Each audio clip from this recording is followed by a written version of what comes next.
David, thanks for taking a few moments with me. You're a partner in Deloitte's. You're on the board of the TM Forum. We're here talking about smart cities. What's your view and definition of what a smart city is?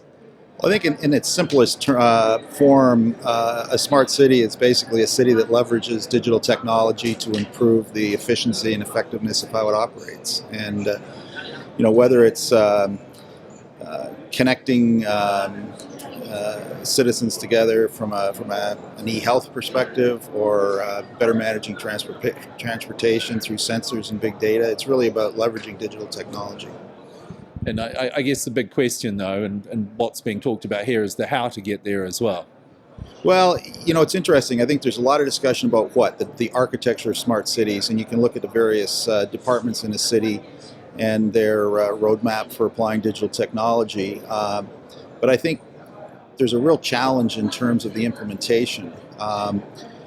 Many cities around the world are not sort of centrally controlled. They're managed by departments, and so what we've seen is it's actually difficult to create a master plan for a city and actually implement a master plan, because there's so many silos, there's so many interested parties, and so the approach to implementation is actually quite complex, and oftentimes you have to break it down into some of the silos.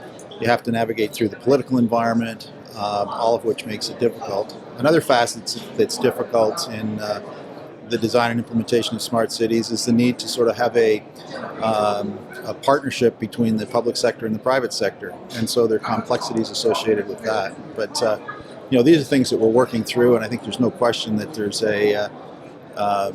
definitely a trend to the smart city environment. I think we're seeing some really interesting things in China, where there's a little bit more of a centralized approach to the design and architecture, and I'm quite sure we're going to see very soon some real efficiencies driving through their system.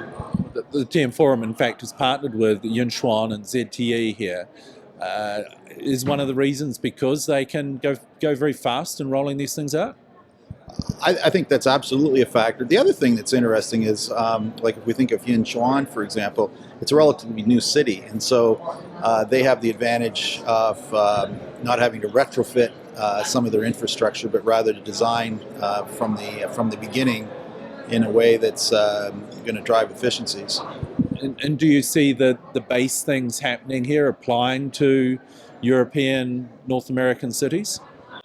Oh, absolutely. I mean, I think, again, the underlying fundamental driver of leveraging digital technology is going to apply everywhere.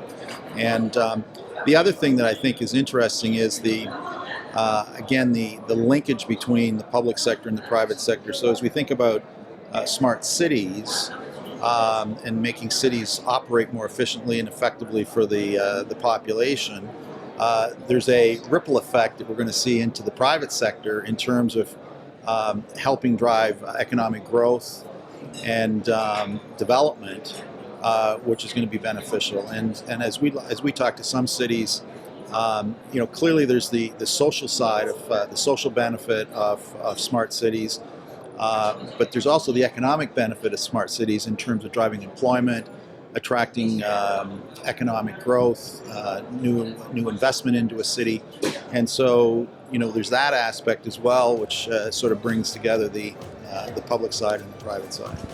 Okay, David, thank you very much for that insight.